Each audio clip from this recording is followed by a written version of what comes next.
కొద్దిగా జూమ్ చేయం. కూడి వచ్చిన మీ అందరికీ మన రక్షకుడు ప్రభు అయిన యేసుక్రీస్తు వారి అతి శ్రేష్టమైన పరిశుద్ధమైన నామములో మీ అందరికీ క్రీస్తు నామములో అందరికీ శుభములు, అందరికీ వందనములు తెలియజేస్తున్నాను. లాస్ట్ వీక్ మనం ఏం నేర్చుకున్నామండి? పోయిన వారము వెరీ గుడ్. నిరాశలో దేవునిపై నిరీక్షణ ఉంచిన మీకా ప్రవక్త అని తన జీవితంలో ఒక 4 విషయాలు మనం అందరం కూడా పోయిన వారము నేర్చుకున్నాం. తన వ్యక్తిగత జీవితం కావచ్చు, తన కుటుంబ పరిస్థితులు కావచ్చు, తన సంఘములో పరిస్థితులు కావచ్చు, తాను నివసిస్తున్న దేశములో పరిస్థితులు, వాటన్నిటిని బట్టి మనము ఏమి నేర్చుకోవాలి అన్నది గత వారం మీ అందరూ కూడా విన్నారు. ఇక ఈరోజు ఒక అద్భుతమైన సందర్భాన్ని బైబిల్లో నుండి మనం అందరం కూడా ఆలోచన చేయబోతున్నాము. చాలా జాగ్రత్తగా చెబుతున్న ప్రతి మాట నాకు తెలుసు అని మీరు అనుకొని వింటే మీరు శ్రద్ధగా వినలేరు.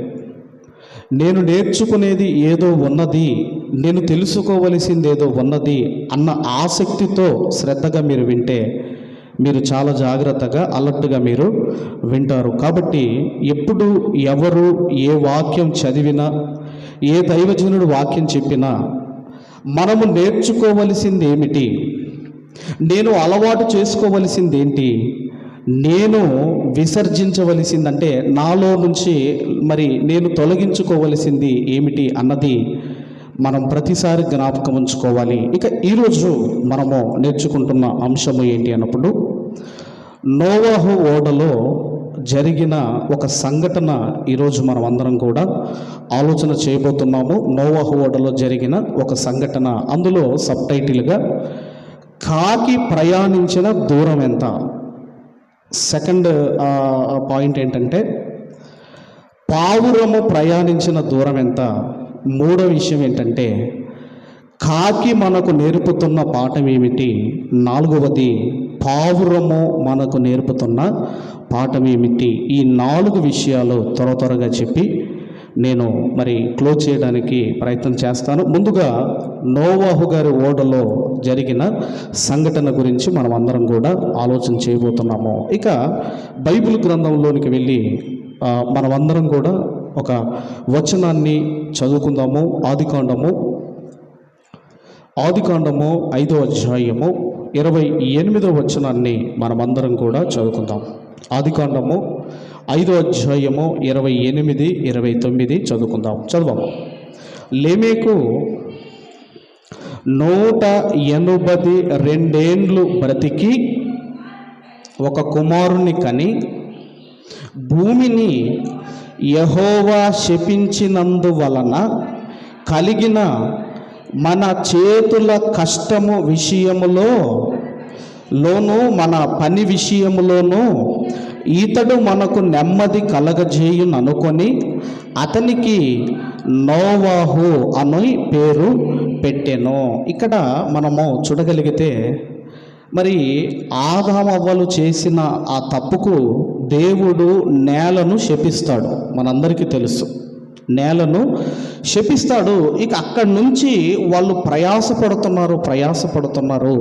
ఇక ఎప్పుడైతే ఈ నోవాహు గారి కాలానికి రాగలిగితే ఈ నోవాహు గారి వలనైనా మనకు నెమ్మది కలుగుతుందేమో, మనకు నెమ్మది కలగాలి అని ఆ నోవాహు గారి తండ్రి గారు లెమెకు గారు అతనికి పెట్టిన పేరే నోవాహు. నోవాహు అన్న పేరుకు అర్థం ఏంటంటే నెమ్మది. నోవాహు అన్న పేరుకు అర్థం ఏంటంటే నెమ్మది. అయితే నోవాహు గారు మరి వారికైతే నెమ్మది మాత్రం ఇవ్వలేదు. కానీ బైబిల్ గ్రంథంలో మనం చూడగలిగితే ఈరోజు కూడా చాలా కుటుంబాల్లో నెమ్మది లేదు. చాలామంది వ్యక్తులకు నెమ్మది లేదు, శాంతి లేదు, సమాధానం లేదు. మనకు నెమ్మది కావాలి అన్నా, శాంతి కావాలన్నా ఎక్కడికెక్కడికో వెళ్ళవలసిన అవసరం లేదండి. నెమ్మది కోసం, శాంతి కోసం ఎక్కడికెక్కడికో వెళుతూ ఉంటారు. కానీ నెమ్మది కావాలి అంటే ఎక్కడో లేదు, మీ చేతిలో ఉన్న బైబిల్ గ్రంథంలోనే నెమ్మది గురించి చెబుతూ సామెతల గ్రంథము మొదటి అధ్యాయము 33వ వచనాన్ని మనమందరం కూడా చదువుకుందాం. సామెతల గ్రంథం మొదటి అధ్యాయము 33వ వచనాన్ని అందరం చదువుకుందాము. నా ఉపదేశమును అంగీకరించువాడు సురక్షితముగా నివసించును, వాడు కీడు వచ్చునన్న భయము లేక నెమ్మదిగా ఉండును. నెమ్మదిగా ఉండును. ఎవరు అంటే దేవుని ఉపదేశమును అంగీకరించేవారు, పాటించేవారు సురక్షితముగా ఉంటారు, నెమ్మదిగా ఉంటారు. నెమ్మది, కీడు వచ్చునన్న భయము లేక నెమ్మదిగా ఉంటారు, నెమ్మదిగా ఉంటారు. అలాగే కీర్తనల గ్రంథంలో కూడా 119వ కీర్తన 165వ వచనములో, కీర్తనల గ్రంథం 119వ కీర్తన 165వ వచనములో, నీ ధర్మశాస్త్రమును ప్రేమించు వారికి ఎంతో నెమ్మది కలదు. నీ ధర్మశాస్త్రమును ప్రేమించు వారికి నెమ్మది ఉంటుందటండి, నెమ్మది ఉంటుందటండి. అదే 119వ కీర్తనలో 50వ వచనంలో కూడా చూడండి, 50వ వచనంలో కూడా 50వ వచనం కూడా మనం చూడగలిగితే, నీ వాక్యము నన్ను బ్రతికించి ఉన్నది, నా బాధలో ఇదే నాకు నెమ్మది కలిగించుచున్నది. ఈరోజు మీకు నెమ్మది కావాలి అన్నా, మీ ఫ్యామిలీకి నెమ్మది కావాలి అన్నా, ఇదిగోనండి ప్రభువు మాత్రమే ఆ నెమ్మదినివ్వగలడు, శాంతినివ్వగలడు, సమాధానముతో మీరు బ్రతకగలరు. కాబట్టి నోవాహు గారికి ఒక పేరు పెట్టారు. ఆయనకు నోవాహు అని పేరు పెట్టారు లెమెక్ గారు. ఈ నోవాహు అన్న పేరుకు నెమ్మది అని అర్థం వచ్చే పేరు ఆ విధంగా పెట్టారు. కానీ నోవాహు గారు వారికి నెమ్మది ఇవ్వలేకపోయాడు. ఈ నోవాహు గారండి మనము చూడగలిగితే, నోవాహు గారు ప్రభువుకు, మన క్రీస్తుకు ఆయన ముంగుర్తుగా ఉన్నాడు. ఎలా ఉన్నాడు అంటే, నోవాహు గారు జలప్రలయం నుండి ఎలాగైతే తప్పిస్తాడో, అలాగే మన ప్రభు అయిన క్రీస్తు కూడా రాబోతున్న ఉగ్రత నుంచి మనల్ని తప్పిస్తాడు. రెండో విషయము, అలాగే నోవాహు గారు నాటి కాలంలో పాపము నుండి ఎలా తప్పించారో, ఈరోజు కూడా మనుషుల పాపము నుంచి తప్పించే దేవుడు ఒకే ఒక ఆయనే ప్రభు అయిన క్రీస్తు. ఆయన మాత్రమే మన పాపము నుంచి విడిపించి మనల్ని పవిత్రులుగా చేస్తాడు. నోవాహు గారు జలప్రలయం నుంచి కొందరిని ఎలాగైతే కాపాడాడో, ప్రభు అయిన యేసుక్రీస్తు వారు కూడా సంఘమును కట్టి ఇదిగోనండి మనల్ని కాపాడుతున్నాడు. నాలుగో విషయం ఏంటంటే, నోవాహు గారు ఓడలో ఉన్న వారందరూ రక్షించబడ్డారు. అలాగే ఎవరైతే సంఘములో ఉంటారో వారు మాత్రమే రక్షించబడ్డారు.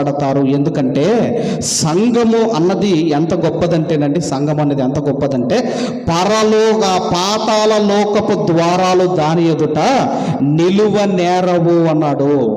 అంటే అసలు పాతాళ లోకం అంటేనే అది ప్రతి ఒక్కరిని మింగేసేది.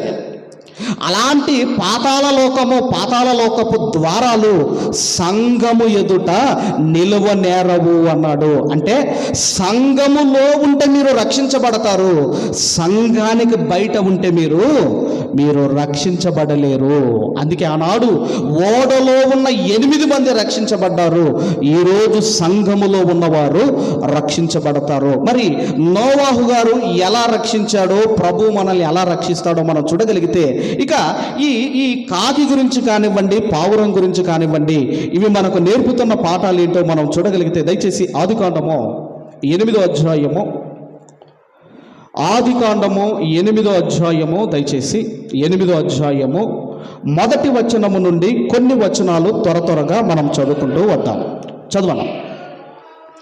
దేవుడు నోవాహును అతనితో కూడా ఓడలో ఉన్న సమస్త జంతువులను, సమస్త పశువులను జ్ఞాపకము చేసుకొనెను. దేవుడు భూమి మీద వాయువు విసురునట్లు చేయుట వలన నీళ్లు తగ్గిపోయెను. అగాధ జలముల ఊటలును ఆకాశపు తూములను మోయబడెను. ఆకాశము నుండి కురియుచున్న ప్రచండ వర్షము నిలిచిపోయేను. అంటే భూమి మీద ఉన్న ఈ జలములు సరిపోవని, నీరు సరిపోవని ఆకాశపు తూములటండి, ఆకాశపు తూములు, వాటినే ఆకాశ గంగ అన్నారు. ఇప్పుడు మన భూమి ఉంది కదండి, మన భూమి చుట్టూ ఒక వాటర్ లేయర్ ఉంటుందటండి. మన భూమి చుట్టూ ఒక వాటర్ లేయర్ ఉంటుందటండి. వాటిని ఏమన్నారు అంటే ఆకాశపు గంగ అన్నారు, ఆకాశపు గంగ. అందుకే ఇక్కడ కూడా ఆకాశపు తూములు విప్పబడెను అని మనం చదువుకుంటాము. అవన్నీ కూడా మూయబడ్డాయి. తర్వాత 3వ వచనం మనం చూడగలిగితే, అప్పుడు నీళ్లు భూమి మీద నుండి క్రమక్రమముగా తగ్గిపోవుచుండెను, క్రమక్రమముగా తీసిపోవుచుండెను. 120 దినములైన తర్వాత నీళ్లు తగ్గిపోగా. ఇక్కడ మనం చూడగలిగితే ఒక 2 రోజులు ప్రచండమైన వర్షం కురిసింది అనుకోండి, మన ప్రాంతాల్లో వరదలు వచ్చేస్తాయి. వరదలు వస్తాయి రావమ్మ. 1 రోజు కురిసిందా అనుకో, 2 రోజులు కురిసిందా. మరి వరదలు వస్తున్నప్పుడు 40 రాత్రులు 40 పగళ్ళు మీరు ఆలోచించండి. అందుకేనండి ఈ వాటర్ అన్నింటినీ ఏం చేస్తుందంటే భూమి త్రాగేస్తుంది. భూమి అంతా కూడా వాటర్ని అబ్జర్వ్ చేస్తుంది, మొత్తము తీసేసుకుంటుంది. తర్వాత అక్కడ ఏమంటున్నాడు, తర్వాత 4వ వచనంలో 7వ నెల 10వ దినమున ఓడ అరారత్ కొండల మీద నిలిచెను. ఇంతకీ జలప్రలయం ఎప్పుడు ప్రారంభమైంది?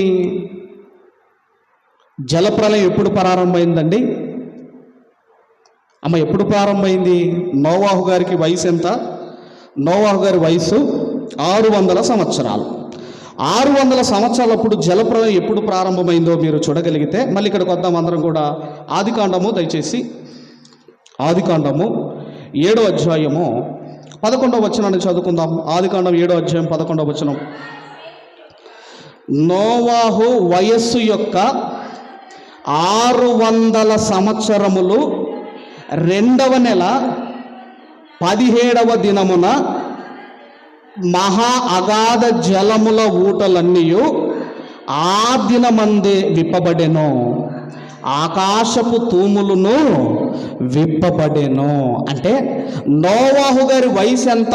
600 సంవత్సరాలు. 600 సంవత్సరాలు 2వ నెల 17వ దినమున మహా అగాధ జలముల ఊటలన్నీ ఆ దినముననే విప్పబడెను. అప్పుడు ప్రారంభమైందండి 2వ నెల 17వ దినమున. 2వ నెల 600 సంవత్సరము, 2వ నెల 17వ దినమున జలప్రలయం అనేది ప్రారంభమైంది. ఇంతకుముందు మనం చదువుకున్నాం మరలా 8వ అధ్యాయము 4వ వచనములో 7వ నెల 17వ దినమున ఓడ అరారత్ కొండ మీద నిలిచాను. అంటే ఇప్పుడు ఎన్ని నెలలు అయింది అమ్మ? ఎన్ని మంత్స్ అయిందండి? 2వ నెల 17వ తారీఖు, ఇప్పుడు 7వ నెల 17వ తారీఖు. ఎన్ని నెలలు అయింది? ఎన్ని నెలలు అయిందంటే 5 మంత్స్ అయిందండి. 5 మంత్స్. కొన్ని ఇంగ్లీష్ వర్షన్లో, కొన్ని ఇంగ్లీష్ ట్రాన్స్లేషన్లో చూసినప్పుడు అక్కడ డైరెక్ట్గా డేస్ ఇచ్చాడు. 150 డేస్ అని ఇచ్చాడు. 150 డేస్ అని ఇచ్చాడు. ఒకవేళ నెలకు 30 రోజులు అనుకుందాం. నెలకు 30 రోజులు అనుకుంటే 5 నెలలకి 150 దినములు. ఇప్పుడు ఏమైందటండి 4వ వచనంలో 7వ నెల 17వ దినమున ఓడ అరారత్ కొండ మీద నిలిచెను. ఇప్పటికండి మీరు యూట్యూబ్లో కానీ గూగుల్లో కానీ మీరు సెర్చ్ చేస్తే ఈ ఓడ యొక్క ఆనవాలు ఇవన్నీ కూడా మీకు కనపడతాయి. అంటే బైబుల్ ఇదేదో కల్పిత కథల పుస్తకం కాదు. బైబుల్ అంటే భౌగోళిక చారిత్రక ఆధారాలు కలిగి ఉన్న ఏకైక గ్రంథమే మన చేతిలో ఉన్న ఈ బైబుల్. ఇప్పటికీ బైబుల్లో ఉన్న దేశాల పేర్లు, ప్రదేశాలు ఇప్పటికీ భూమి మీద ఉన్నాయి. అందుకేనండి అరారాత్ పర్వతాల దగ్గర ఈ ఓడ యొక్క జాడ దొరికిందండి ఈ సైంటిస్టులకి. అందుకే అక్కడ అరారాత్ కొండ మీద నిలిచాను. తర్వాత 5వ వచనం, నీళ్లు 10వ నెల వరకు క్రమక్రమముగా తగ్గుచూ వచ్చెను. 11వ నెల మొదటి దినమున కొండల శిఖరములు కనబడేను. ఇక్కడ మీరు ఆలోచన చేయగలిగితే 10వ నెల 7వ నెల అంటే మన నెలలు అనుకునేరు అవి మన నెలలు కాదండి, అవి హిబ్రూ మంత్స్ అంటారు వాటిని. ఆదారు, నీసాన్ ఇవన్నీ ఉంటాయి కదండి, ఇవి హిబ్రూ నెలలు, మన నెలలు కాదండి. ఇప్పుడు 7వ నెల అంటే మన నెలే కదండి, ఈ నెలే కదండి, జూలై నెల కదండి అనుకోకండి అవి. కాబట్టి ఆ తర్వాత ఏం జరిగింది? తర్వాత 6వ వచనము, 40 దినములైన తర్వాత నోవాహు తాను చేసిన కిటికీని తీసి, ఓడ కిటికీని తీసి ఒక కాకిని వెలుపలికి పోబిడిచెను. అది బయటికి వెళ్ళి భూమి మీద నుండి నీళ్లు ఇనికిపోవు వరకు ఇటు అటు తిరుగుచుండెను. ఇక్కడ మీరు ఆలోచన చేయగలిగితే, ఓడంటే ఒక సంఘం అనుకోండి, ఓడ అనేది ఒక సంఘం అయితే, ఇప్పుడు ఆ ఓడలో ఉన్న ఒక రక్షించబడిన కాకిని నోవాహు గారు ఒక పని నిమిత్తము బయటికి పంపించాడు. ఒక పని నిమిత్తము బయటికి పంపించాడు. ఇప్పుడు బయటికి పంపించిన తర్వాత ఏం జరిగింది అని మనం ఆలోచన చేయగలిగితే, ఏం జరిగిందంటేనండి, అక్కడ అది వెళ్ళిపోయాట. అది ఏం జరిగింది? అది బయటికి వెళ్ళి భూమి మీద నుండి నీళ్లు ఇంకిపోవు వరకు ఇటు అటు తిరుగుచుండెను. ఇక్కడ మూల భాషలోనండి ఇటు అటు అన్న పదం దగ్గర, ఇటు అటు అన్న పదం దగ్గర ఇటు ఓడ దగ్గరికి, అటు ఆ శవాల దగ్గరికి అనుకోండి. ఇటు ఓడ దగ్గరికి, అటు ఆ శవాల దగ్గరికి ఇటు అటు తిరుగుచూ ఉండెను. కానీ నోవాహు గారు మాత్రం దానిని ఓడలోనికి రానివ్వటం లేదు. ఎందుకు చెప్పండి? ఎందుకంటేనండి, అప్పటి వరకు ఓడలో మంచి భోజనం తిన్నదండి, మంచి ఆహారం భుజించిందండి ఈ కాకి. ఓడలో ఫుడ్ ఉంది కదండి, ఈ జంతువులకు వీటన్నిటికీ నువ్వు ఆహారం సిద్ధం చేసుకోమని చెప్పాడు కదా. ఓడలో మంచి భోజనం భుజించిన ఈ కాకి ఎప్పుడైతే బయటికి వెళ్ళిందో, ఒక పని మీద నోవాహు గారు పంపించారో, ఏం చేసిందంటే ఆ శవాలు, ఆ కళేబరాలు అవన్నీ ఎప్పుడైతే కనిపించాయో అది తినటం ప్రారంభించింది. దాని ఆ మూతికి కానివ్వండి, దాని కాళ్ళకు కానివ్వండి, ఆ ఆహారం అంతా దాని కడుపులోనికి వెళ్ళిపోయింది. అందుకేనండి అది ఇదిగోనండి, ఈ అపవిత్రమైన ఈ ఆహారం వల్ల ఈ కాకి మలినమైపోయింది. దాని మూతికి, దాని నోసుకు ఏముందంటే ఈ ఆహారం ఉంది, దాని కాళ్ళకు ఆహారం ఉంది, దాని కడుపులోనికి వెళ్ళిపోయింది. అందుకేనండి అది ఏమైపోయిందంటే, అపవిత్రమైన ఆహారం ఎప్పుడైతే అది భుజించిందో, ఇక అది ఓడ దగ్గరికి వస్తుంది, అటు వెళ్తుంది, ఇటు వస్తుంది, అటు వెళ్తుంది. కానీ నోవాహు గారు మాత్రము దానిని ఓడలోనికి రానివ్వలేదు. అలాగే ఈరోజు మనం కూడా రక్షించబడి సంఘములోనికి వచ్చాం. మనం అందరం కూడా సంఘములోనికి వచ్చిన తర్వాత మరలా బుద్ధిపూర్వకముగా ఒకవేళ పాపము చేస్తే, ఒకవేళ మరల ఈ లోకములో ఉన్న మాలిన్యం మరలా మనం అంటించుకుంటే, ప్రభువు సంఘానికైతే రాణిస్తాడేమో కానీ పరలోకానికి మాత్రము దేవుడు మనల్లో రానివ్వడు. ఎందుకంటే లోకములో ఏముందంటే 1 యోహాను పత్రిక 2వ అధ్యాయం 16వ వచనంలో, లోకములో ఉన్నదంతయు శరీరాశ, నేత్రాశ, జీవపు డంబము, ఇవన్నీ కూడా ఇవి తండ్రి వలన పుట్టినవి కావు, అవి లోక సంబంధమైనవే. అంటే లోకములో ఏముందంటే మాలిన్యం ఉన్నది. ఈ లోక మాలిన్యం నీకు అంటకుండా నిన్ను నీవు కాపాడుకోవాలి. ఒక నోవాహు గారు మలినమైన ఆహారాన్ని తిన్న కాకిని లోపలికి రానివ్వలేదు. అలాగే మీకు కూడా ఇదిగోనండి, మరలా మీరు పాపం చేస్తే, మరలా మీరు బుద్ధిపూర్వకంగా ఒకవేళ మీరు పాపం చేశారనుకోండి, ఆయన మనలను పరలోకమునకు రానివ్వడు. అందుకేనండి పరలోకానికి దేవుడు మనల్ని రానివ్వాలి అంటే మనలో ఏముండాలి అంటే ప్రేమ ఉండాలి. ఏ ప్రేమ ఉండాలి అంటే ఆయన ప్రేమ స్వరూపి కనుక ఆ ప్రేమ మనలో ఉండాలి. అలాగే దేవుడు మనల్ని పరలోకానికి రానివ్వాలి అంటే నీలో పరిశుద్ధత ఉండాలి. అందుకే ఆయన అన్నాడు, నేను పరిశుద్ధుని గనక మీరును పరిశుద్ధముగా ఉండండి, పరిశుద్ధులుగా మీరు ఉండండి. అందుకేనండి ఒక పని మీద నోవాహు గారు కాకిని బయటికి పంపిస్తే అది ఏమైపోయిందంటే ఆ కనిపించే ఆ శవాలు మరి ఏం తిన్నదో ఏమో కానీ ఆ మలినమైన ఆహారముతో ఈ కాకి తన్ను తాను అపవిత్రపరుచుకుంది. అందుకేనండి ఇక్కడ ఓడ అంటే సంఘము, ఇక్కడ సముద్రము అంటే లోకము, ఆ చనిపోయిన శవాలు అంటే పాపముల చేత అపరాధముల చేత చచ్చిన వారు అనుకుంటే ఓడలో ఉన్నవారే రక్షించబడి సంఘములో ఉన్నవారు. అందుకేనండి కాకేట ఇటు అటు తిరుగుతూ ఉంది. ఈరోజు మనం వాక్యం వింటున్నాం, మళ్ళీ లోకానికి వెళతాం. లోకానికి వెళ్ళిపోయిన తర్వాత నీవు ఇదిగోనండి పాపము చేత మనల్ని మనము అపవిత్రపరచుకున్నాం అనుకో, సంఘానికి వస్తారు మీరు, కానీ పరలోకానికి మీరు వెళ్ళలేరు. ఇది మొదటి విషయం. అయితే ఇక తర్వాత ఏం జరిగిందని మనం చూడగలిగితే ఆదికాండము 8వ అధ్యాయము 8వ వచనాన్ని మనం అందరం కూడా చదువుకుందాం. మరియు నీళ్లు నేల మీద నుండి తగ్గినవో లేవో చూచుటకు అతడు తన యొద్ద నుండి నల్ల పావురం ఒకటి వెలుపలికి పోవిడిచెను. ఇప్పుడేమో ఫస్ట్ ఏమో నల్ల కాకిని పంపించాడు, తర్వాత ఇప్పుడు రెండోసారి ఏం పంపిస్తున్నాడండి? నల్ల పావురం. ప్రారంభమేమో కాకిని పంపించాడు, ఇప్పుడేమో నల్ల పావురాన్ని పంపిస్తున్నాడు. ఇప్పుడు మీరు ఆలోచన చేయగలిగితే సైజులో పావురం పెద్దగా ఉంటుందా, కాకి పెద్దగా ఉంటుందా? కాకే కాస్త పెద్దగా ఉంటుంది. దాని కాళ్ళు కూడా, కాకి కాళ్ళు పావురం కాళ్ళు చూడండి ఏవి దృఢంగా ఉంటాయండి? కాకివే కాస్త దృఢంగా ఉంటాయి. సైజులో కావచ్చు, ఆకారంలో కావచ్చు, బలంలో కావచ్చు, పావురము కంటే దృఢముగా ఉండేది కాకి.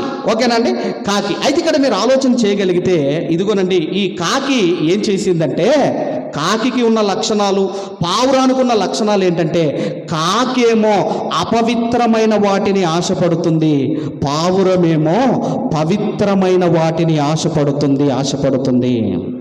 అందుకేనండి ఈ కాకి ప్రయాణించిన దూరం ఎంతంటే, ఇది సుమారుగా, ఇది పర్ఫెక్ట్ అండి, ఇక ఇదే కరెక్ట్ అని నేను చెప్పటం లేదు. కాకి ఓడలో నుంచి, లేదంటే ఒక కాకి ఒక రోజుకు ఎంత దూరం ప్రయాణం చేయగలదు అంటేనండి, ఎంత దూరం ప్రయాణం చేయగలదంటే 280 మైళ్ళ దూరం ప్రయాణం చేయగలదట ఒక కాకి. పర్ డేకి ఒక కాకి 280 మైళ్ళ దూరం ప్రయాణం చేయగలదట. 280 మైళ్ళు అంటే ఎంత దూరము? మైల్ అంటే 1 మైల్ ఈక్వల్ టు 1.609 అండి. ఇప్పుడు మైల్లోకి మనము కిలోమీటర్స్లో కన్వర్ట్ చేయగలిగితే సుమారుగా 402 కిలోమీటర్. సరే 400 అనుకుందాం. ఒక రోజుకు ఒక కాకి ప్రయాణం చేసే దూరం ఎంతంటే 400 కిలోమీటర్లు ప్రయాణం చేయగలదు ఒక కాకి పర్ డేకి. అలాగే పావురము ఒక రోజుకు ఎంత ప్రయాణం చేయగలదటంటేనండి, పావురం ఒక రోజుకు 300 మైళ్ళు, సుమారుగా 300 మైళ్ళు. 300 మైళ్ళు ఇంటూ 1.609 ఈక్వల్ టు ఎంత అంటే 643 కిలోమీటర్లు. సరే ఒక 600 అనుకుందాము. ఒక కాకి 400 ఒక రోజుకు ప్రయాణం చేస్తే ఒక పావురము 600 కిలోమీటర్లు పర్ డే కట్టండి అది ప్రయాణం చేస్తుంది. ఇప్పుడు కాకి ఓడలో నుంచి బయలుదేరింది, దానికి ఇవన్నీ కనిపించాయి, ఈ శవాలు ఇవన్నీ కనిపించాయి, అవి తింటా ఉంది, ఓడ దగ్గరికి వెళ్తా ఉంది, కానీ నోవాహు గారు ఓడలోనికి రానివ్వటం లేదు. ఇప్పుడు కాకి మరి పావురం మాత్రం మీరు ఆలోచన చేయగలిగితే ఇప్పుడు ఇది ఎన్ని కిలోమీటర్లు తిరుగుతుందని మనం చదువుకున్నాం, మనం విన్నాము 600 కిలోమీటర్లు అనుకుందాం. అంటే ఇప్పుడు ఇది ఒకవేళ 300 కిలోమీటర్లు వెళ్ళి మళ్ళీ తిరిగి 300 కిలోమీటర్ల లోపల మరలా ఇది ఓడలోనికి రావాలి. 300 కిలోమీటర్లు వెళ్ళాలి, ఆ తర్వాత 300 కిలోమీటర్లు వెనక్కి రావాలి. ఎందుకంటే ఒకవేళ ఇంకా ముందుకు వెళ్ళాలనుకోండి, ఒకవేళ దానికి అలసట వచ్చినా, దానికి ఏదైనా బలహీనత వచ్చినా వెంటనే ఒక చెట్టు మీదకి వెళ్తుంది, అది రెస్ట్ తీసుకుంటుంది. కానీ ఎక్కడ కూడానండి ఈ పావురానికి కాలు పెట్టే చోటు దొరకలేదటండి. అందుకే కాకి యొక్క గుణగణాలు లక్షణాలు వేరు, పావురము యొక్క లక్షణాలు వేరు. కాకి అపవిత్రమైన వాటిని ఆశపడితే పావురము పవిత్రమైన వాటిని ఆశపడుతుంది. ఆ తర్వాత ఏం జరిగింది మనం చూడగలిగితే 9వ వచనాన్ని మనం చదువుదాము. నీళ్లు భూమి అంతటి మీదనున్నందున తన అరకాలు నిలుపుటకు దానికి స్థలము దొరకలేదు గనుక ఓడలో ఉన్న అతని యొద్దకు తిరిగి వచ్చాను. ఇక్కడ ఏం జరిగిందటంటేనండి, ఇక ఆ పావురము కాలు పెట్టడానికి స్థలం లేదటండి. కానీ కాకికి స్థలం ఉందా లేదా? అమ్మ, కాకికి స్థలం ఉందా? ఏదో ఒక శవం మీద వాళ్తుంది అది. కానీ ఈ పావురానికి కాలు పెట్టే స్థలం లేక మొత్తం దాని బలం ఎంతవరకు తిరగాలో తిరిగింది, అలిసిపోయిన తర్వాత మీరు చదవగలిగితే అప్పుడు అతడు చెయ్యి చాపి దాన్ని పట్టుకొని ఓడలోనికి తీసుకొనేను. ఇక్కడ మీరు ఆలోచన చేయగలిగితే తిరిగిందండి. ఎక్కడైనా స్థలము దొరుకుతుందా? ఇప్పుడు ఎన్ని కిలోమీటర్లు తిరుగుతుందని మనం చదువుకున్నాం, మనం విన్నాము. సుమారుగా 600 కిలోమీటర్లు మొత్తం మీద ఈ పావురం ఎక్కడైనా ఆరిన నేల కనబడుతుందా అని తిరిగింది, అలిసిపోయిందండి. ఇక ఓడలోనికి వచ్చి పడిపోబోతుంటే నోవాహు గారు దాన్ని పట్టుకున్నాడు. నోవాహు గారు దాన్ని పట్టుకొని లోపలికి రానిచ్చాడు. కాకిని ఎందుకు రానివ్వలేదు, పావురాన్ని ఎందుకు రానిచ్చాడంటే, కాకి ఇదిగోనండి అది మలినమైపోయింది. దాని లోపల ఏముందంటే దాని కడుపులో కావచ్చు, దాని యొక్క నోస్ దగ్గర కావచ్చు, దాని కాళ్ళ దగ్గర ఈ అపవిత్రమైన ఆహారం ఎప్పుడైతే దానికి ఉందో దాని లోపలికి రానివ్వలేదు. ఒక పావురమును మాత్రం ఆయన పట్టుకున్నాడు. దానికి ఏం చేశాడంటే, ఇప్పుడు మరి పావురము దాని కాళ్ళు ఇవన్నీ బలహీనం అవుతాయి కదండి, వాటి కాళ్ళ నిమరణ కావచ్చు. ఒక పావురానికి నోవాహు గారు సేవ చేశాడు. ఎందుకంటే నోవాహు గారి పని మీద ఒక పావురము బయటికి వెళ్ళింది. తర్వాత మళ్ళీ ఏం జరిగింది? తర్వాత 10వ వచనం అతడు మరి 7 దినములు తాలి మరలా నల్లపావురమును ఓడలో నుండి వెలుపలికి విడిచెను. ఇక్కడ మీరు ఆలోచన చేయగలిగితే మరలనండి ఒక వారం రోజులు మళ్ళీ వీళ్ళు ఏం చేశారంటే, ఒక వారం రోజులు నోవాహు గారు వెయిట్ చేశాడు, మళ్ళీ ప్రార్థన చేశాడు, మళ్ళీ ఆరాధన చేశాడు. ఆ తర్వాత మరలా ఈ నల్ల పావురమును బయటికి విడిచాడు. కానీ ఈ ఆరాధనలో ఏమి లేదంటే కాకి లేదు. ఎందుకు లేదు? కాకి ఇదిగోనండి మలినం అంటించుకుంది. ఇహలోక మాలిన్యము ఈ కాకి అంటించుకుంది. అందుకే మనం కూడా ఒకసారి రక్షించబడిన తర్వాత, సంఘములోనికి వచ్చిన తర్వాత, సంఘములో నుంచి మరలా లోకములోనికి వెళుతున్న మనము ఈ లోక మాలిన్యం మనము అంటించుకోకూడదు. అందుకే కొరంథీయులకు రాసిన పత్రికలో మనం చదువుకున్నాము. కొరంథీయులకు రాసిన 2వ పత్రిక 7వ అధ్యాయము 1వ వచనాన్ని చదువుకుందాం. 7వ అధ్యాయం 1వ వచనాన్ని చదువుకుందాము.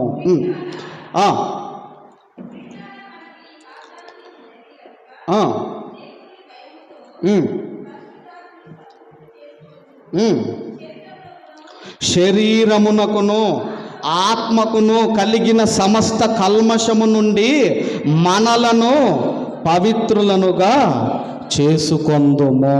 ఒకసారి రక్షించబడిన తర్వాత మనం పావురములాగా ఉండాలి, కానీ ఒక కాకిలాగా మనం ఉండకూడదు.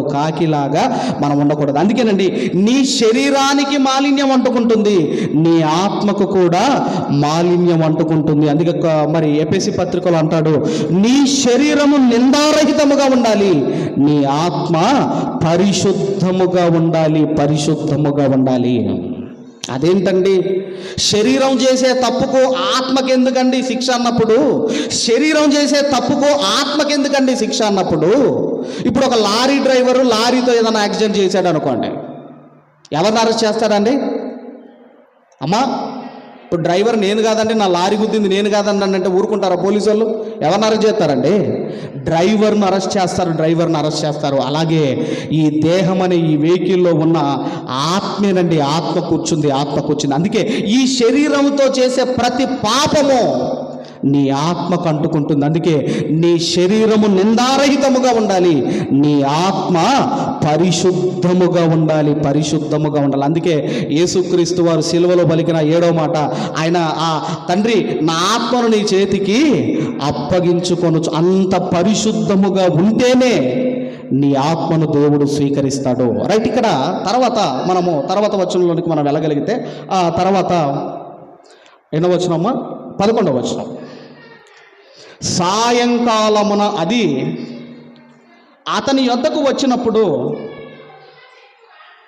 త్రుంచబడిన ఒలీవ చెట్టు ఆకు దాని నోట ఉండెను గనుక నీళ్లు భూమి మీద నుండి తగ్గిపోయేనని నోవాహు తెలుసుకొనేను. ఇప్పుడు నోవాహు గారికి ఏం కావాలంటే ఒక సిగ్నల్ కావాలి, నోవాహు గారికి ఒక గుర్తు కావాలి. ఏంటా గుర్తు అంటే భూమి అనేది ఆరిన నేల అనేది కనబడుతుందా ఎక్కడైనా అనే ఒక గుర్తు కావాలి. ఆ తర్వాతనండి పావురము ఏం తీసుకొచ్చిందటండి?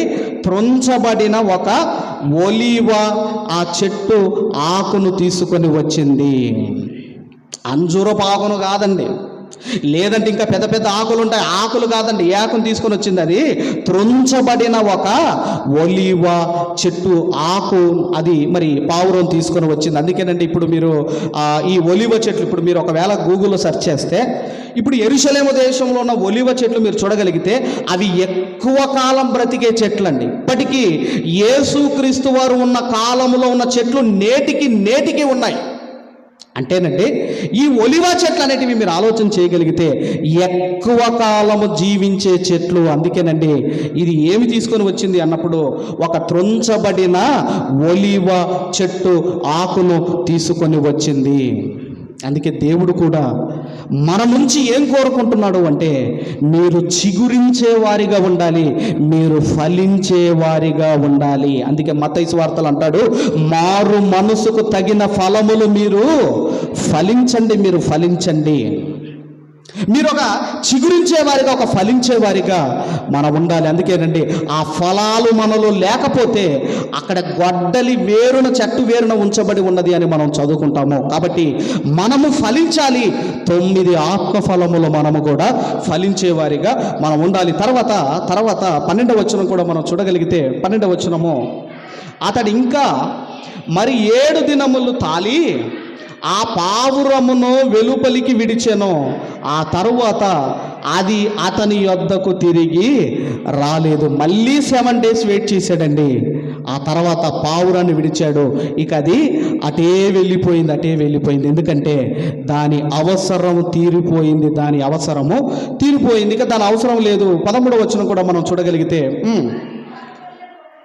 మరియు 601వ సంవత్సరము మొదటి నెల తొలి దినమున నీళ్లు భూమి మీద నుండి ఇనికిపోయెను.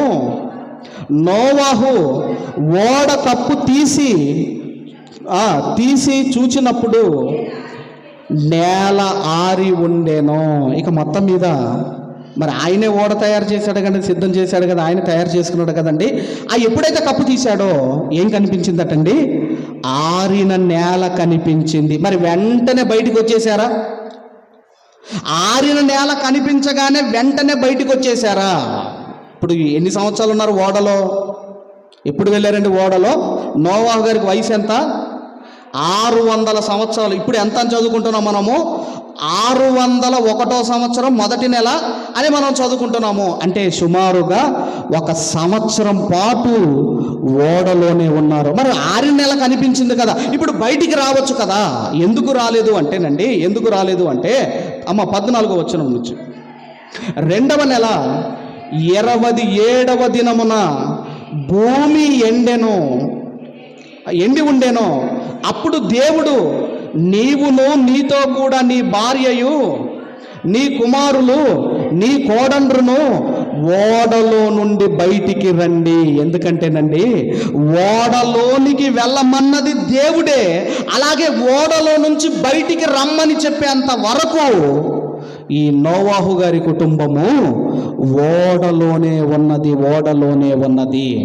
అలాగే ఈరోజు మనం కూడా రక్షించబడి సంఘములోనికి వచ్చాం. మనం అందరం కూడా రక్షించబడి సంఘములోనికి వచ్చిన తర్వాత మన జీవితంలో కూడా కొన్ని శ్రమలు వస్తాయి, ఇరుకులు వస్తాయి, ఇబ్బందులు వస్తాయి, కష్టాలు వస్తాయి, బాధలు వస్తాయి, నిందలు, అవమానాలు ఎన్ని వచ్చినా మనము సంఘములో దేవునిలోనే ఉండాలి. కానీ ఇదిగోనండి, మనము బయటికి వెళ్ళిపోకూడదు. అన్నీ తట్టుకొని మనం సంఘములోనే ఉండాలి. ఎప్పటి వరకు ఉండాలి అంటే, నీ పోకడ వరకైనా ఉండాలి. యేసుక్రీస్తు వారి రెండవ రాకడ వరకైనా మనము ఇదిగో దేవునిలో ఉండాలి. కానీ మనము మాత్రం ఏదో ఒకటి మనము చేసుకొని దేవునిలో నుంచి బయటికి మనము వెళ్ళిపోకూడదు. తర్వాత 17వ వచనం కూడా మనం చదవగలిగితే, 17వ వచనము,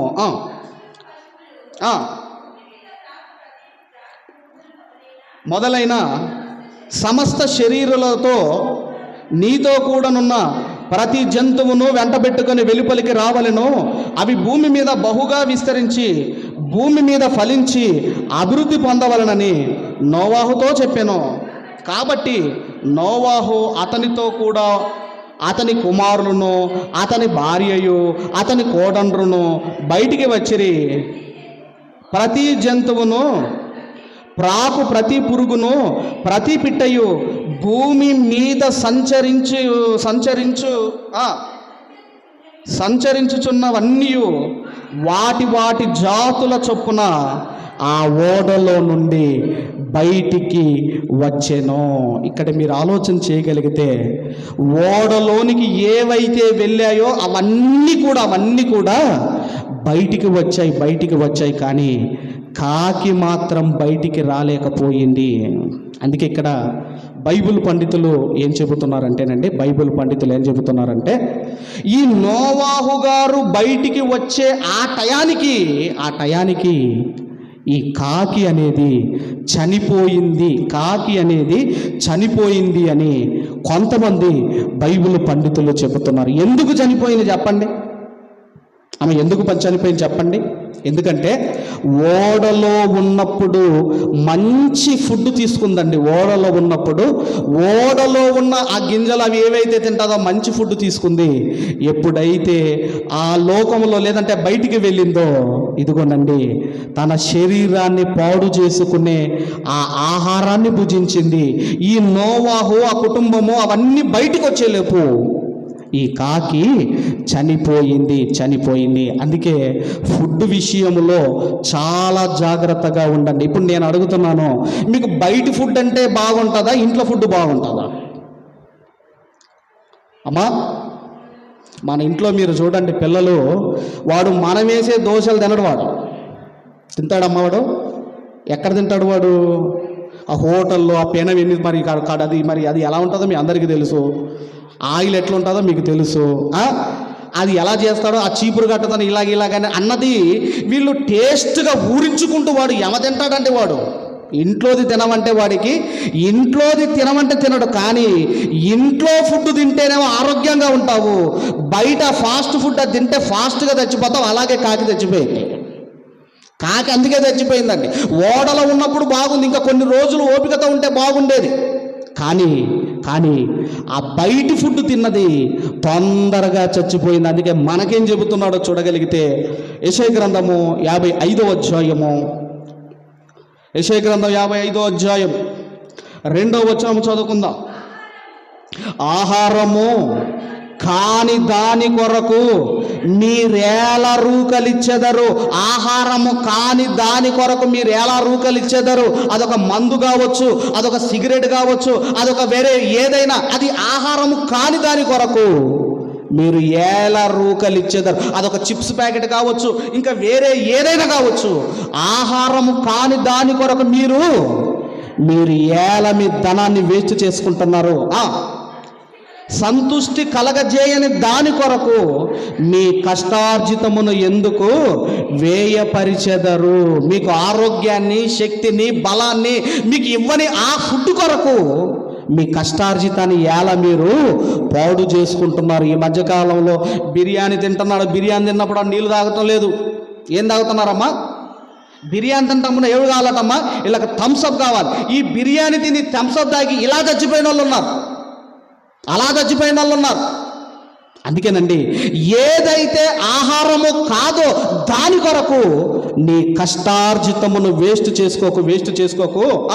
నా మాటలు జాగ్రత్తగా ఆలకించి మంచి పదార్థములను భుజించుడి, మీ ప్రాణమునకు సారమైన దాని యందు సుఖింపనీయుడి. మంచి ఫుడ్ తీసుకోండి. ఇంట్లో తింటే 4 కాలాల పాటు మీరు గట్టిగా ఉంటారు. ఇంట్లో తింటే మీరు ఆరోగ్యంతో ఉంటారు. ఈ బయటి కల్తీ ఫుడ్ తిన్నారా, మనం తొందరగా పోతాము. మరి ఇప్పుడు ఇశ్రాయేల్ ఉన్నారు కదండి. ఇశ్రాయేల్ ఎవరంటే వీళ్ళు బోధ ప్రియులు కాదు, వీళ్ళు భోజన ప్రియులు. ఇప్పుడు వీళ్ళు ప్రయాణంలో ఉన్నారు. ప్రయాణంలో ఉన్నప్పుడు వీళ్ళకి ఏం ఆలోచన వచ్చిందో మీరు చూడగలిగితే సంఖ్యాకాండం 11వ అధ్యాయం 4వ వచనం మనం చదవగలిగితే, సంఖ్యాకాండము 11వ అధ్యాయము 4వ వచనము, సంఖ్యాకాండము 11వ అధ్యాయము 4వ వచనం చదవము. వారి మధ్యనున్న మిశ్రిత జనము మాంసాపేక్ష అధికముగా కనపరచగా ఇశ్రాయేలీలు మరలా ఏడ్చి, మాకెవరు మాంసము పెట్టెదరు? ఐగుప్తులో మేము ఉచితముగా తినిన చేపలు, కీరకాయలను, దోసకాయలను, కూరాకులను, ఉల్లిపాయలను, తెల్లగడ్డలను జ్ఞాపకమునకు వచ్చుచున్నవి. ఇప్పుడు మా ప్రాణము సొమ్మసిల్లెను. మాంసము కోసం ఏడ్చిన జనం ఏదైనా ఉన్నది అంటే అది ఇశ్రాయేలీలు. ఇప్పుడు మాకు మాంసం ఎవరు పెట్టేదారు? వీళ్ళేమో ప్రయాణంలో ఉన్నారు. ప్రయాణంలో ఉన్న వారికి ఏం ఆలోచన? కూరగాయలు అవన్నీ మేము ఐగుప్తు దేశంలో మేము తిన్నాము అన్నప్పుడు అండి 10వ వచనం చూడండి. 10వ వచనము, జనులు తమ తమ కుటుంబములో ఎవరి గుడారపు ద్వారమునొద్ద వారు ఏడవగా మోషే వినెను, యెహోవా కోపము బహువుగా రగులుకొనెను. వారు ఏడుచుట మోషే దృష్టికి చెడ్డదిగా ఉండేను. దేనికోసం ఏడుస్తున్నారమ్మా? అసలు ఈరోజు సండే కదండి. ఈరోజు మాంసం మీరు ఒకవేళ తినలేదనుకోండి, సండే అని మర్చిపోతారు మీరు. అందుకే సండే అంటే మాంస దినోత్సవము. అందుకే వీళ్ళు దేని కొరకు ఏడుస్తున్నారు అంటే మాంసం మీటు కొరకు ఏడుస్తున్నారు. అప్పుడు 31వ వచనం మీరు చూడగలిగితే, అదే అధ్యాయం 31వ వచనము, తర్వాత యెహోవా సన్నిధి నుండి ఒక గాలి బయలుదేరి సముద్రములో నుండి పూరేళ్లను రప్పించి పాలెము చుట్టూ ఈ ప్రక్కన ఆ ప్రక్కన దిన ప్రయాణం అంతా దూరం వరకు భూమి మీద 2 మూరల ఎత్తైన వాటిని పడజేసాను. ఇక్కడ మీరు ఆలోచన చేయ తర్వాత ఇంకా కొంచెం ముందు వచనాలకు మీరు వెళ్తేనండి, ఇప్పుడు మా దగ్గర ఉన్న పశువులు, మా దగ్గర ఉన్న పక్షులు మేము కోసుకొని తినాలా అంటే అవి అలాగే ఉండాలి. కానీ మాకేం కావాలి? మాకు మాంసం కావాలి. మాయి అలాగే ఉండాలి అన్నప్పుడు అండి, ఎక్కడో సముద్రం దగ్గర బ్రతికే ఆ పూరేళ్లను దేవుడు రప్పించాడు. ఇప్పుడు వీళ్ళు ఎంత తినాలో అంత తినాలి కదండి. ఇప్పుడు కోడి ఉన్నది అనుకోండి, అది ఎంత తినాలో అంత తిని దాని ముక్కు రాకి నేలకు రాకి వెళ్ళిపోయింది. కానీ వీళ్ళు ఎలా తిన్నారో 33వ వచనం మీరు చూడగలిగితే, 33వ వచనము, ఆ మాంసము ఇంకా వారి పండ్ల సందున ఉండగానే అది నలుమక మునుపే యెహోవా కోపము జనుల మీద రగులుకొనెను. యెహోవా తెగులు చేత వారిని బహుగా బాధించెను. మాంసము కావాలని ఏడ్చి మాంసము తిని చచ్చిన జనాలు ఇశ్రాయేలీలు ఎంత తిన్నారండి. ఇక దొరుకుతుందని విస్తారంగా తిన్నారు. ఆ తిండి చూసిన దేవునికి కోపం వచ్చేసి అక్కడనే చంపేస్తాడు. అందుకే సామెతల గ్రంథం 23వ అధ్యాయం 2వ వచనంలో అన్నాడు, నీవు తిండిబోతు అయిన ఎడల నీ గొంతుకకు కత్తి పెట్టుకొనుము అన్నాడండి సామెతల గ్రంథంలో. అలాగే సామెతల గ్రంథం 23వ అధ్యాయం 20వ వచనంలో ఏమన్నాడు? 23:20లో, ద్రాక్షారసము త్రాగువారితోనైనను మాంసము హెచ్చుగా తినువానితోనైనను సహవాసము చెయ్యకుము. మాంసము లేనిది, ఈ ముక్కలేంది ముద్ద దిగని వాళ్ళు ఉంటారు కదా, మాంసము ఎక్కువగా తినేవాడితో సహవాసము చెయ్యకుమో. తర్వాత కీర్తన గ్రంథం 69వ కీర్తన 22వ వచనంలో, కీర్తన గ్రంథం 69వ కీర్తన 22వ వచనం మనం చూడగలిగితే,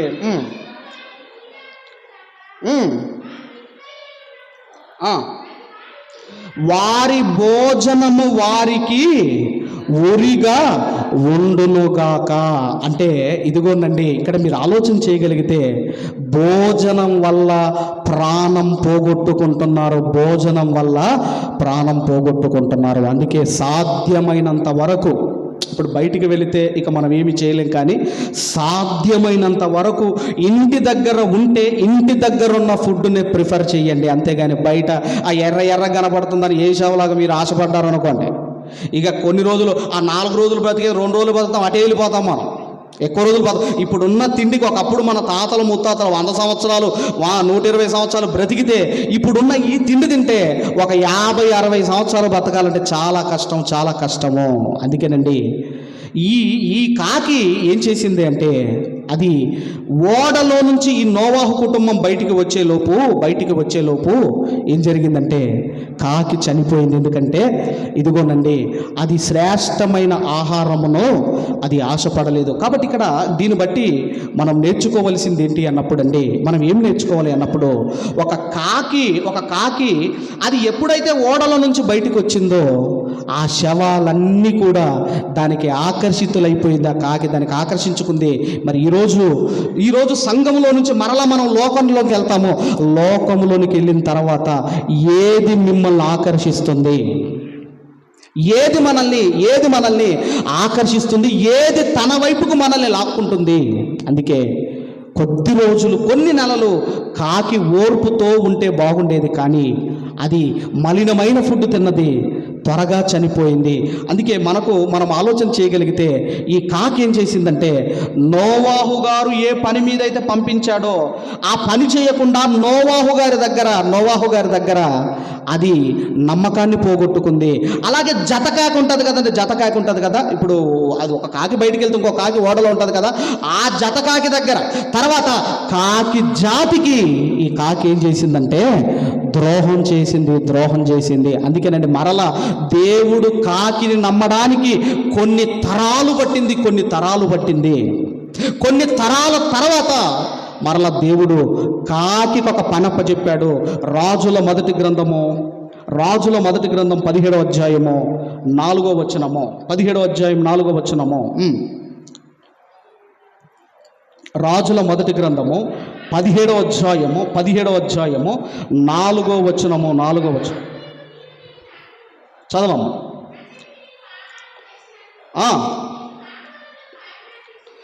నేను కాకోలమునకు ఆజ్ఞాపించి తినని అతనికి తెలియజేయగా తర్వాతనండి కొన్ని తరముల తర్వాత మరలా కాకులు నమ్మకాన్ని నిలవబెట్టుకున్నాయి. దేవుడు ఏలియా గారికి కాకోలముతో ఆహారాన్ని పంపించాడు. కాబట్టి ఈ కాకి ఏం చేసిందంటే, కాకి ఇటు నోవాహు గారికి కావచ్చు, జత కాకి కావచ్చు, టోటల్ కాకి జాతికి అది ద్రోహము చేసింది. ఈరోజు మనల్ని కూడా రక్షించుకున్నాడు. సంఘములోనికి దేవుడు తీసుకొని వచ్చాడు. సంఘములోనికి వచ్చిన తర్వాత మీరు దేవునికి ద్రోహం చేయకూడదు. ఒక వ్యక్తి ద్రోహం చేశాడు. అపోస్తుల కార్యములు 1వ అధ్యాయము 18వ వచనము, అపోస్తుల కార్యములు 1వ అధ్యాయము 18వ వచనాన్ని మనం అందరం కూడా చదువుకుందాం. ఈ యూదా ద్రోహము వలన సంపాదించిన రూకలనిచ్చి ఒక పొలము కొనెను. అతడు తలక్రిందులుగా పడి నడిమికి బద్దలైనందున అతని పేగులన్నీ బయటికి వచ్చెను. అంటే యూదా మనుషులకు కాదండి ద్రోహం చేసింది, సాక్షాత్తు దేవునికే ద్రోహం ద్రోహం అంటే నమ్మిన వారిని మోసం చేయటమే ద్రోహము. ఇప్పుడు యూదా కూడా దేవుడు నమ్మాడు కదా, యూదాను కూడా దేవుడు నమ్మాడు. డబ్బుల సంచి అతని దగ్గరికి ఇచ్చి అతనికి ఇచ్చాడు. ఆ తర్వాత ఎన్నో బాధ్యతలు అప్పగించాడు. కానీ యూదా నమ్మకాన్ని పోగొట్టుకొని ఆయన ద్రోహం చేశాడు. ఈరోజు కూడా భార్యకు ద్రోహం చేసే భర్తలు ఉన్నారు, భర్తలకు ద్రోహం చేసే భార్యలు ఉన్నారు, తల్లిదండ్రులకు ద్రోహం చేసే పిల్లలు ఉన్నారు, పిల్లలకు ద్రోహం చేసే తల్లిదండ్రులు ఉన్నారు. కానీ మనము దేవునికి ద్రోహం చేయకూడదు. ఎందుకంటే నిన్ను నమ్మి సంఘములోనికి దేవుడు నిన్ను చేర్చుకున్నాడు. ఆ రోజు నోవాహు గారు కూడా ఆ ఓడలో నుంచి ఒక కాకిని నమ్మి బయటికి పంపిస్తే నోవాహు గారికి కాకి ద్రోహం చేసింది. చివరిగా ఆదికాండం 8వ అధ్యాయము, చివరిగా అని ఎందుకు అంటున్నానంటే ఇక అయిపోతుంది, క్లోజ్ చేస్తున్నాను అన్నటప్పుడు ఒకలాంటి ఉత్సాహం వస్తుంది. మనం అర్థమైందా? అయిపోతుంది, ఇక వాక్యం అయిపోతుంది అన్నప్పుడు ఒకలాంటి ఉత్సాహం వస్తుంది అనమాట. అందుకని చివరిగా అన్నప్పుడు బైబిల్ క్లోజ్ చేసుకోకండి. చివరిగా ఆదికాండం 8వ అధ్యాయము 20-21 వచనాలు చదువుకుందాం. అప్పుడు నోవాహు యెహోవాకు బలిపీఠము కట్టి పవిత్ర పశువులన్నింటిలోనూ పక్షులన్నింటిలోనూ అర్పించెను. అప్పుడు యెహోవా ఇంపైన సువాసన నాగ్రహించి ఇక మీదట నరులను బట్టి భూమిని మరలా శపించెను. ఎందుకనగా నరుల హృదయ ఆలోచన వారి బాల్యము నుండి చెడ్డది. నేనిప్పుడు చేసిన ప్రకారముగా ఇక సమస్త జీవులను సంహరింపను. ఇక నోవాహు గారు తన కుటుంబము, పక్షులు, ఈ జంతువులు ఇవన్నీ బయటికి వచ్చి ఏం జరిగిందంటే ఇదిగోనండి ఒక బలిపీఠం కట్టి ఆయన ఆరాధించాడు. ఇప్పుడు ఈ ఆరాధనలో ఏది లేదంటే కాకి లేదు. ఇందులో ఏది లేదండి కాకి లేదు. అలాగే ఈరోజు మనమందరం కూడా సంఘములో నుంచి ప్రభువు 2వ రాకడలో వచ్చినప్పుడు మనము పరలోకానికి వెళ్ళాలి. ఆ పరలోకానికి వెళ్ళే గుంపులో మనం ఉండాలి అంటే ఈ లోకములో ఉన్న మాలిన్యాన్ని మీరు అంటించుకోకండి. మీ శరీరానికి మాలిన్యం అంటుకుంటుంది, మీ ఆత్మకు మాలిన్యం అంటుకుంటే మీరు పరలోకానికి వెళ్ళే గుంపులో మీరు ఉండరు. అక్కడ బలిపీఠం కట్టి ఆరాధిస్తున్న ఆ టైంలో ఏది లేదండి, కాకి లేదు. కాబట్టి ఒక కాకిని గురించి మనం నేర్చుకుంటున్నాము, ఒక పావురం గురించి మనం నేర్చుకుంటున్నాము. రక్షించబడిన కాకే ఓడలో నుంచి బయటికి వెళ్ళి అది మాలిన్యం అంటించుకుంది. అలాగే రక్షించబడిన ఒక పావురము బయటికి వెళ్ళి ఇదిగోనండి కాలు పెట్టే చోటు లేక మరలా ఓడలోనికి తిరిగి వచ్చేసింది. కాబట్టి ఒక కాకిలా మీరు బ్రతుకుతారో, ఒక పావురములా పరిశుద్ధముగా పవిత్రముగా మీరు బ్రతుకుతారో నిర్ణయాన్ని మీకే విడిచిపెడుతూ ఈ మాటలు ముగిస్తున్నాను. దేవుడు మనందరిని దీవించి ఆశీర్వదించును గాక. ఆమేన్.